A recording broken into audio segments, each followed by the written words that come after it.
Melissa Lamesch was the kind of person who never drew attention until the day she vanished without a trace, and the name of a man with no past began appearing in photos taken years before she disappeared.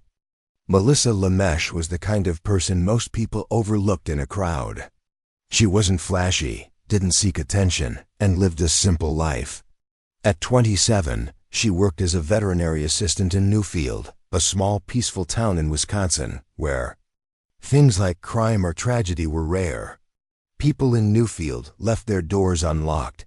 Neighbors waved at each other. It was the kind of place where nothing bad was supposed to happen.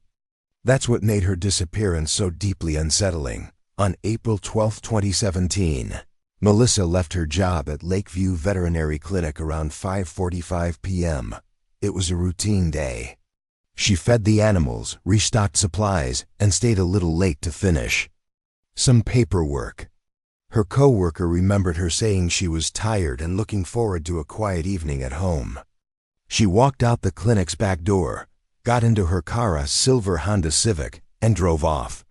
At 6:06 p.m., she called her roommate, Hannah, saying she'd pick up some takeout and be home in half an hour.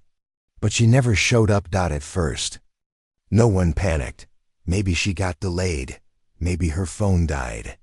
But by 9 p.m., Hannah began calling friends and checking local hospitals. By 11 p.m., she reported Melissa missing.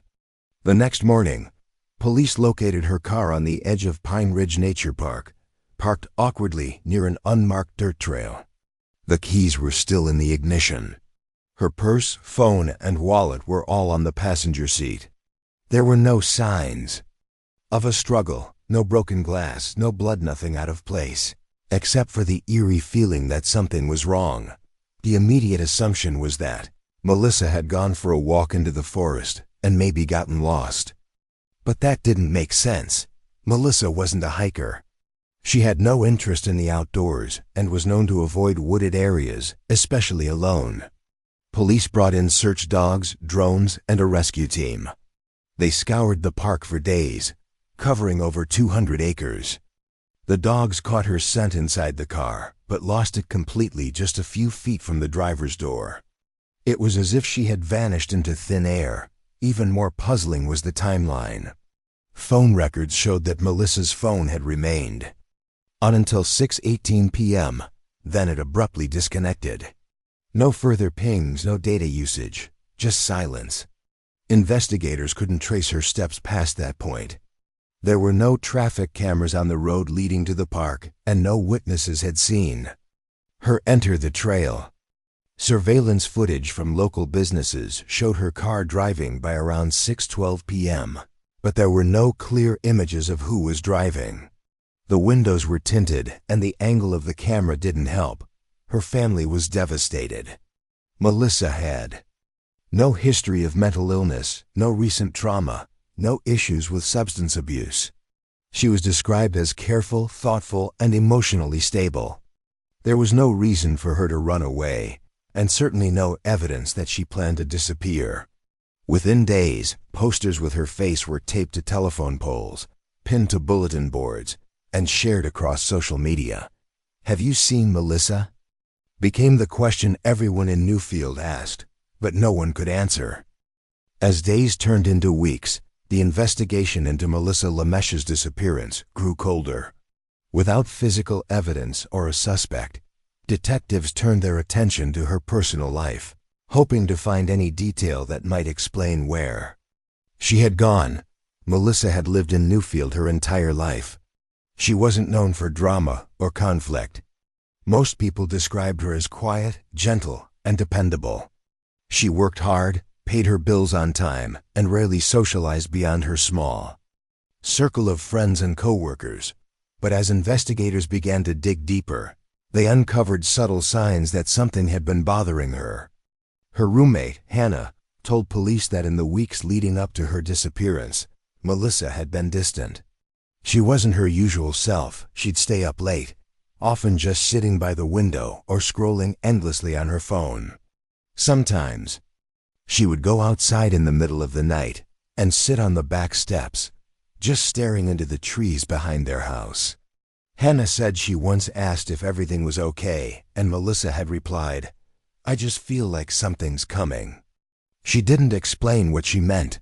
Melissa's internet history revealed a curious pattern. She had spent hours reading articles and forum threads about unusual topics: memory loss, alternate realities, dissociation, and what some called false awakenings, a condition where people believe they are dreaming even when they are awake. Some searches were even more bizarre, focusing on urban legends about people who vanished without a trace, only to reappear later with strange memories and no clear explanation of where they had been. Phone records showed that Melissa had received nearly 24 calls from a blocked number over the course of a month. The calls all came late at night, between midnight and 2 a.m. Each call lasted less than a minute, and none were answered. Investigators tried to trace the origin, but because the number was masked and never connected, they hit a dead end. Melissa never mentioned the calls to anyone, and no voicemails were left behind. Her family, shaken by her disappearance, began reflecting on parts of Melissa's childhood that had never quite made sense. When she was 10 years old, Melissa had briefly gone missing.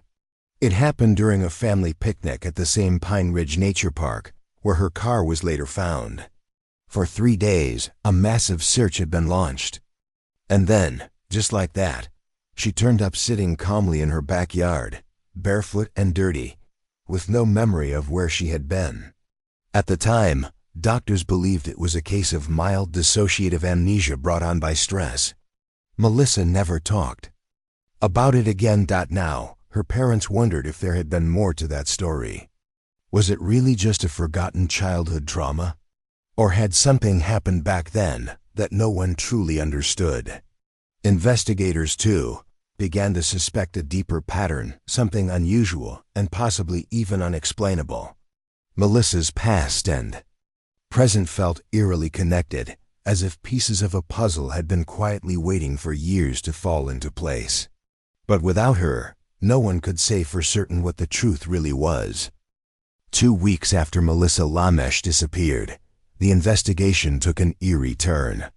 A hiker walking through a remote part of Pine Ridge Nature Park noticed a piece of fabric caught on a low-hanging tree branch.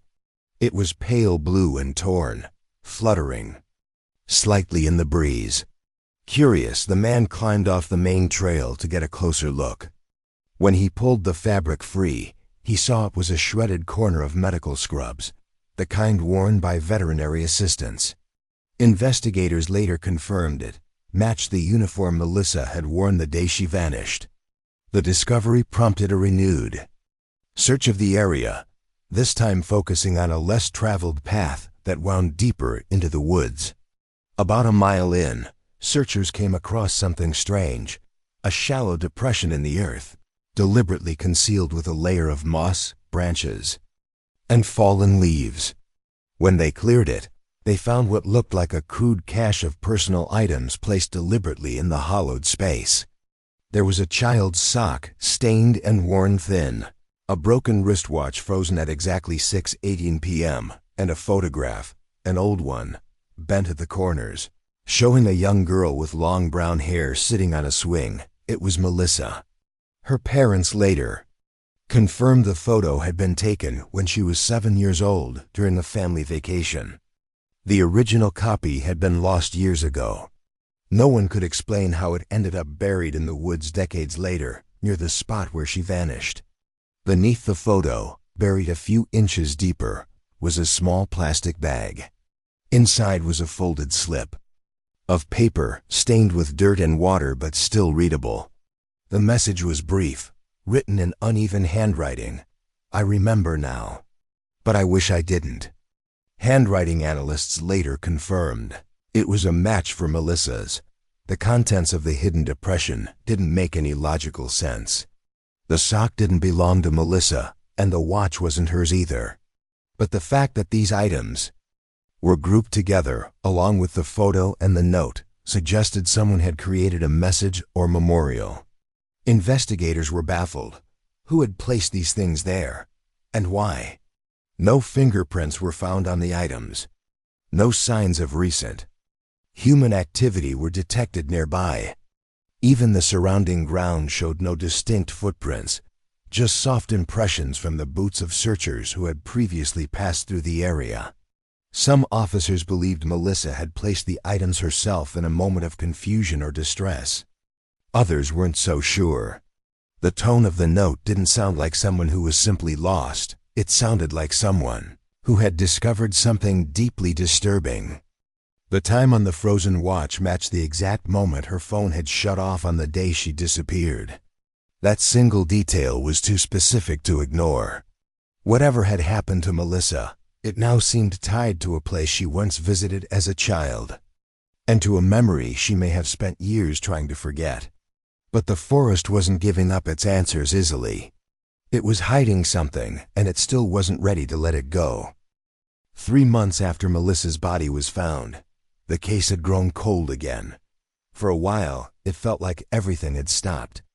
The strange items in the woods, the handwritten note, the bizarre photo from her childhood, none of it had led to answers. But then, in a quiet town 200 miles away, something unexpected happened. A librarian in Stillwater, Minnesota, contacted Newfield police. She reported a man who had been coming to the library nearly every day for 2 weeks, always around the same time. He didn't use a library card and paid in cash for computer access. According to the librarian, the man was strange. He never spoke to anyone and seemed to be deliberately avoiding interaction. She became suspicious when she noticed what he was reading. Every article, police report, and blog post available online about Melissa Lamesch. He printed copies and made handwritten notes in a battered notebook. Library security footage showed a tall, thin man in a faded blue jacket, jeans, and an old baseball cap. He walked with a limp and kept his head low. Police ran facial recognition software, hoping to identify him. The search came up empty. No matches in driver's license records. No passport entries, no hits in criminal databases. He didn't exist, at least, not on paper.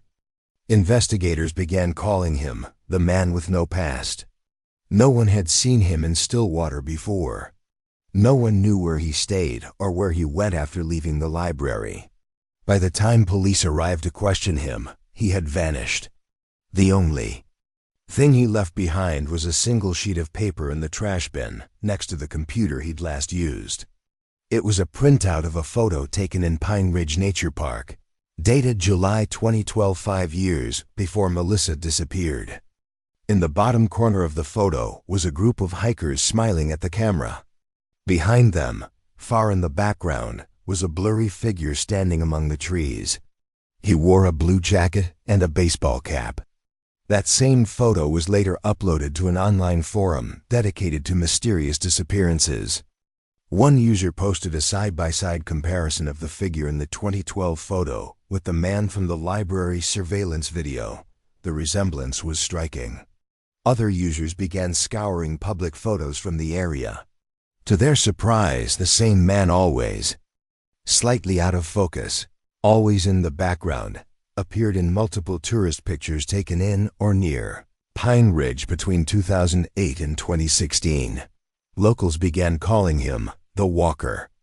There were no reports of him ever speaking to anyone or acting suspiciously. He never approached anyone. He just appeared in photographs, quietly watching, then disappeared. Investigators now had a new theory, one they couldn't fully explain. They began to wonder if Melissa had known about him, if she had seen the same pattern.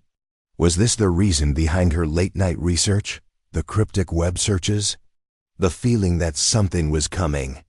Whatever the truth, one thing was clear. Someone had been watching Melissa long before she vanished. And he was still out there.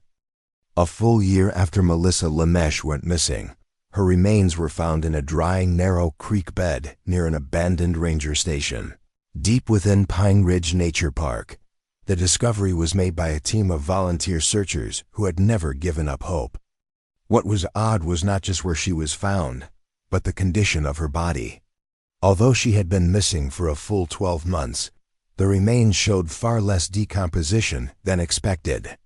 Even stranger, the clothes she wore were completely clean, untouched by dirt, rot, or wildlife.